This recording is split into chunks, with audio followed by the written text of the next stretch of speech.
Chuck and Sean backstage in Buffalo here with Kiss 98.5 and Adam from Owl City. Welcome to Buffalo. Is this your first time here? First time here. Yeah, first time. It's great. It's a little cold, but I'm from Minnesota, so it all makes sense. So we're kind of like, you know what I mean, similar in climate and all that. So. Yes, absolutely. So you're prepared for this. Now, the Midsummer Station, that's out now, of course. That's got the Good Time song on it, of course, as well, along with Shooting Star.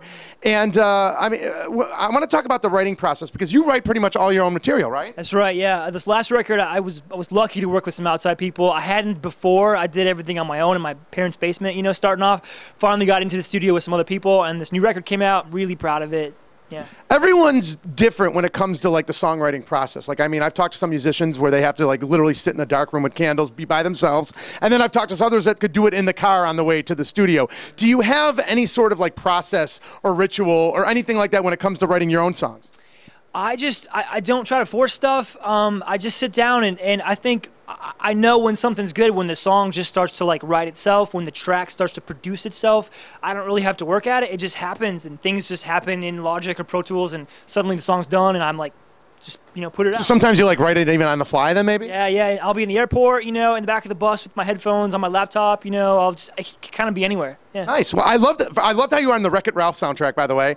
So I want to understand how this process works, okay? So, so you find out you're going to be on the Wreck-It Ralph soundtrack. Do you get to see the movie beforehand and then write a song pertaining to it, or does it work, like, is that how it works? It was a dream. Disney Animation brought me in. I've been a huge fan obviously, of every Disney film ever, you know, growing up. They brought me in, they showed me the last 5 minutes of the movie, and they said, we don't want to give you too much information because then you'll overthink it. So we show you the last 5 minutes. You're trying to write the end credit track, you know, so you know how the movie ends. Go away and do your thing. And it was just right. It was perfect. The movie turned out great. I'm so honored. It's awesome. That's awesome. That's great. That's a big honor, too, of course, a Disney movie like that.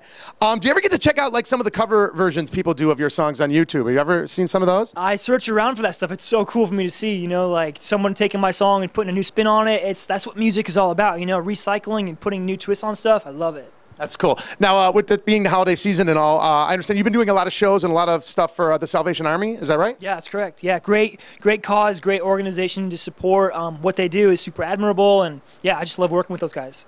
Owl City and I almost scooped up the Midsummer Station. His CD is out now. It's your 4th CD, right? Yeah. And do you have any parting words for the city of Buffalo? So cool to be here. I feel like we're like this brotherhood thing. I'm from Minnesota. We're like the same amount of snow, maybe not. I don't know. I love it here. Except we got 2 completely different football teams. So. Close enough.